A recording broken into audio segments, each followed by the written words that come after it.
Labaran Hausa daga ƙasar Jamhuriyar Nijar. Masu saurare barkanmu da warhaka, barkanmu da sake kasancewa da ku cikin rahotannin labaran Hausa da muke kawo muku. Kamar yadda al'amura ke wakana a ƙasar Jamhuriyar Nijar, muke kawo muku rahotannin labarai a kullum. A yau ma muna ranar Lahadi 24 ga watan Mayu na shekara ta 2026. Za ku ji mu ɗauke da rahotannin labaran Hausan daga ƙasar Jamhuriyar Nijar ɗin kan abubuwan da ke faruwa ƙarƙashin jagorancin wannan mulki na CNSP ƙarƙashin Chani Abdurrahman, irin ci gaba da kuma ayyuka da abubuwa da ke gudana a cikin wannan mulki. Inda rahotannin labaran namu zai fara ne kan umarni da shugaban ƙasa Janar Darme Abdurrahman Chani ya bayar biyo bayan sallah da take karatowa ta layya na a sassauta kayayyakin abinci, wanda shugaban ƙasar ya ba da dama, ya ba da umarni a yi haka. A dangane da haka ne kasuwanni da dama suka fara sassauta kayayyakin abincin, inda daga kasuwar Tondabiya za ku ji irin yadda al'umma ke farin ciki yadda kayayyakin abincin suka yi sauƙi domin tarar wannan sallah ta layya da ake shirin yi. Haka zalika kama daga raguna wanda za a siya a yi layya da su, da bisashe, su ma sauƙin ya biyo ta kai saboda dai maganar shugaban ƙasa Janar Darme Abdurrahman Chani. Kamar yadda kuke kallon waɗannan hotuna, yadda al'umma ke yin zagaye da kuma hada-hada domin siyan abubuwa na bukatunsu a cikin wannan kasuwa ta Tondabiya, inda babu shakka dai cikin farin ciki saboda farashi da ya sauka, al'umma ke zagayawa domin duba abun bukatunsu a cikin birnin Yamai ɗin dai. Wannan kasuwa ta Tondabiya na da nisan kilomita 10. Kasuwa ce wadda take ci duk ranar Alhamishi, wadda kuma take da ɗimbin tarihi. Wannan kasuwa ta Tondabiya al'umma suna yawan zuwa domin yin cinikayya a ranar da take ci. Duk wasu abubuwan amfani na yau da kullum a cikin wannan kasuwa ta Tondabiya ana samun su kuma ana siyan su, inda wasu daga cikin waɗanda aka tattauna da su masu saye da sayarwa cikin kasuwar sun bayyana irin yadda suke wannan hada-hada na saye da sayarwa, inda suka bayyana hatsi wanda ya haɗa da masara da gero da dai dawa ma da shinkafa, irin sauƙin da aka samu saboda irin yadda ƙasar Nijar ke noma waɗannan abubuwa, inda abin da ya shafi irin su kuka da dai sauransu, gurjiya wadda ake shigo da ita daga Burkina, dai suna da ɗan kuɗi wanda ba wai hakan ne sanya suke da tasiri wanda yake na tsada ba, a'a saboda shigo da su da ake yi ba daga ƙasar suke ba.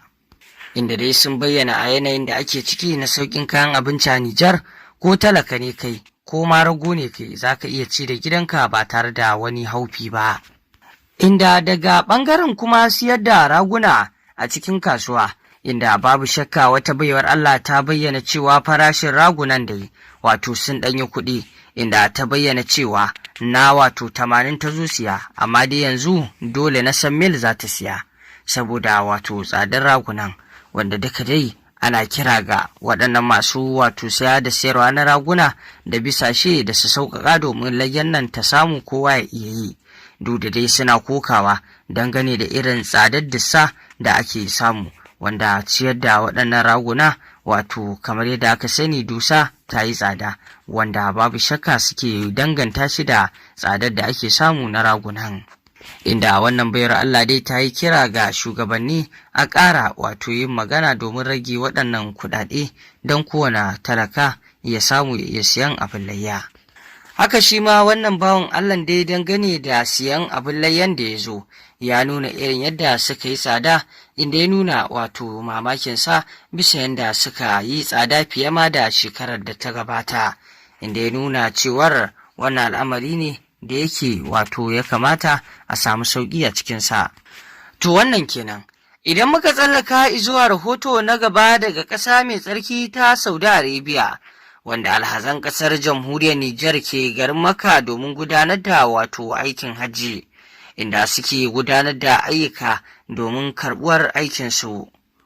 Inda a ƙarƙashin dai wannan sauke farali nasu sun yi amfani da dama sun gudanar da wani taro a mazauninsu na mahajjata na ƙasar Nijar, suka gudanar da taro domin yin addu'o'i ga wannan ƙasa ta Jamhuriyar Nijar. kamar yadda dama kafin tafiyarsu an yi masu wato nasiha da kuma wato magana kan wato yi wa ƙasa addu'a. A dangane da haka ne suka wato yi wannan addu'o'i domin Allah subhanahu wata'ala ya kare ƙasar jamhuriyar Nijar daga dukkan makirci zagon ƙasa na masu zagon ƙasa, ya kuma bubbugo wa ƙasar Nijar arziki da yalwar wato dukkan wani abu da zai kawo wato kyautatuwar ƙasar jamhuriyar Nijar. Haka zalika mahajjatan ƙasar jamhuriyar Nijar dai sun yi son barka bisa tsarin aikin hajji na bana da ƙasar jamhuriyar Nijar da Koho wato suka tsara, inda sun bayyana irin tarfa ta musamman da suke samu da kuma wato gurin masauki da dai sauran abin da ya kama da haka, inda alhazan ƙasar Nijar sun nuna farin cikinsu bisa tsari mai kyau da aka samu fiye ma da na shekarar da ta gabata.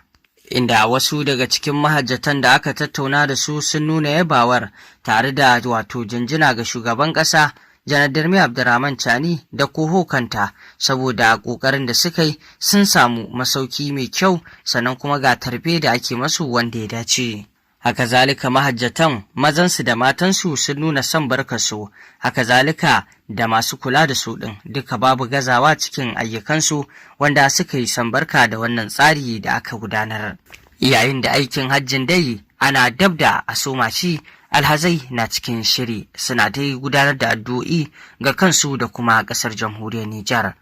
To idan muka dawo gida ƙasar jamhuriyar Nijar kuwa, inda sai mu je zuwa ga jihar Tawa, yayin da ƙungiyar matan sojoji ko mu ce jami'an tsaro a jihar ta Tawa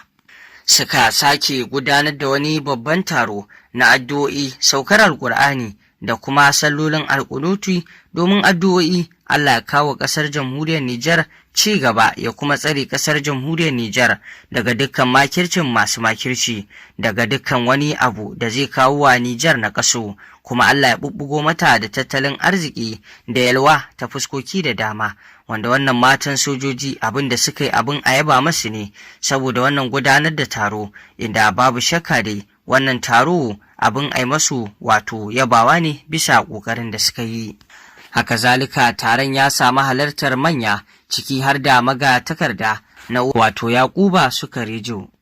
Kuma wannan taro na gudanar da sallolin alkunutin ya gudana ne a wato cikin nan na jami'an tsaro na hukumar Garna Sanal. Bayan halartar hukumomi da aka samu na bariki da kuma na gargajiya, duka sarakuna waɗanda suke wato na jihar Tawa wanda suke da alaƙa da wannan wato guri sun halatta. Magatakardan ofishin gwamnatin na Tawa wato na gwamnan jihar Tawa ya ɗauki wato bayani inda ya jinjina ga shugaban ƙasa da ma wato gwamnati gaba ɗaya, kuma ya jinjina wa waɗannan matan sojoji da suka wato shirya wannan sauka ta Alƙur'ani da addu'o'i da salloli na alƙunutu domin Allah subhanahu wata'ala ya kare ƙasar nan ta jamhuriyar Nijar, inda ya nuna farin cikinsa bisa wannan. Haka zalika sarakunan gargajiya da suka halarci wannan guri su ma sun tofa albarkacin bakinsu, irin su Alhaji Adu Musa wato mai martaba, inda ya tofa albarkacin bakinsa tare da jinjina ga waɗannan mata na soji da suka haɗa wannan haɗuwa domin yi wa ƙasa addu'a, sannan ya kai gaisuwa ga wato shugaban ƙasa da ma wannan gwamnati ta CNSP.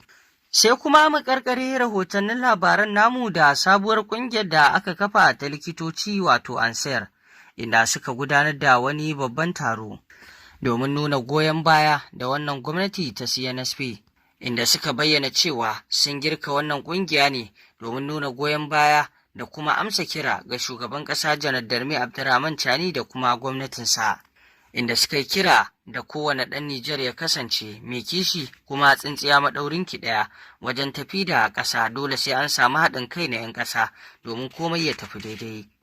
Inda jagororin ƙungiyar sun yi bayani inda suka nuna cewa duk wani mai kishin ƙasa to idan hukumomi suka yi kira zuwa ga abin da ya shafi ƙasa to dole ne wajibi ne ya nuna kishinsa, inda ya bayyana cewa sun nuna kishinsu bisa wannan wato ƙungiya ta Ansar da suka ɗauko domin nuna goyon baya ga wannan gwamnati, inda suka bayyana cewa a mazaunin su na likitoci to ya zama wajibi gare su su kama wajen kawo ci gaba ta hanyar kiwon lafiya, inda suka nuna za su yi hakan domin ci gaban ƙasa. To masu saurari wannan dai ƙarshen rahotannin labaran kenan da muka kawo muku. Ku ci gaba da bibiyar wannan tasha tamu domin samun ingantattun rahotanni kan abubuwan da ke faruwa a duniya baki ɗaya. Mun gode. Ku dangwala mana alamar subscribing sannan ku danna alamar ƙararrawa domin haka ni zai ringa ba ku damar samun labaranmu a koda